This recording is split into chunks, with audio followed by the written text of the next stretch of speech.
NewsNation political contributor A. Scott Bolden, attorney and former chair of the D.C. Democratic Party, is with us. Good morning. Happy Friday. Good morning. As a former prosecutor, you say that the police presence doesn't really work. Why not, and what does? Well, if they're causing chaos, this is the chaos administration. And so putting 300 ICE officers on the ground and doing very public address and grabbing people off the street, you see in this city, in Chicago, in D.C., in L.A., there are protests because while the president ran on an immigration platform, he ran on getting criminals and rapists and murderers out of the U.S. He didn't say he was going to start with hardworking individuals who were paying taxes, had green cards, and they need due process rights.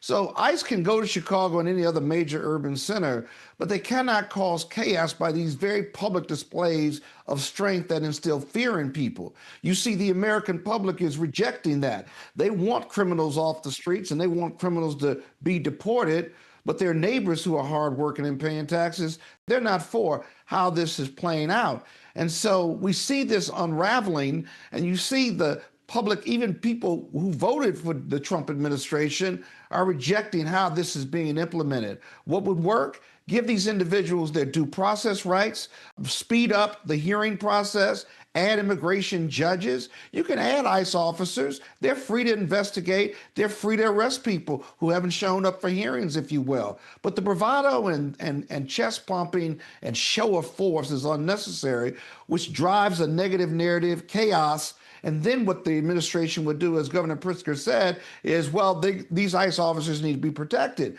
But it's not the protests that are driving the negative narrative. It's the presence of ICE and how they're doing their job that's causing the negative narrative. We'll have to keep a close watch.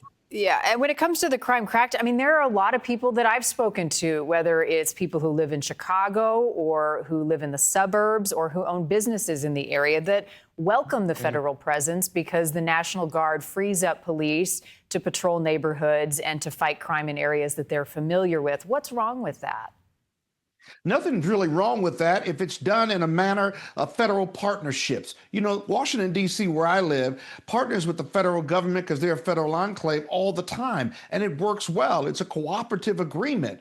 But when you talk about putting federal police officers on the streets in a narrative that crime is rampant, that crime is running in the streets, and that there's this emergency, which is the narrative Donald Trump attacks these cities on, well, that's just not true. All crime is bad. Making people feel safe is important. Community policing and the $800 million in crime prevention programs that the Republicans had took out of their big, beautiful bill, that certainly would help. It takes a continuum of all of these issues to keep crime down and keep people safe. Let's do that without coming in with a negative narrative and putting troops on the ground, because that scares people. The same people who want to feel safe and want crime down, the presence of troops also scares them, and it drives business away from their businesses. But the administration is saying that in Washington, D.C., negative narrative may be, but it's worked, that crime is down, people are out and about and feel safer.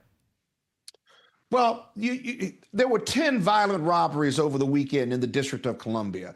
I welcome the federal presence in partnership in D.C. So does the mayor. Crime was down, but those come with resources, if you will. Sure, putting police resources and putting them in the communities in the high crime areas, that is going to keep crime down, but it's not going to make it a crime-free environment. So you need more than just community policing or police presence. That being said, how long and how expensive is it to keep these federal troops on the ground?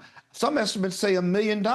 And then what are you going to do when they go away? Are you going to keep them there permanently? That's expensive. I say to you all the time, taking care of poor people and crime enforcement or law enforcement is very expensive. And there's a lot of dollars that these local municipalities and states just simply don't have. And quite frankly, the federal government doesn't have in their coffers right now. A. Scott Bolden, appreciate you stopping by this morning. Thanks as always.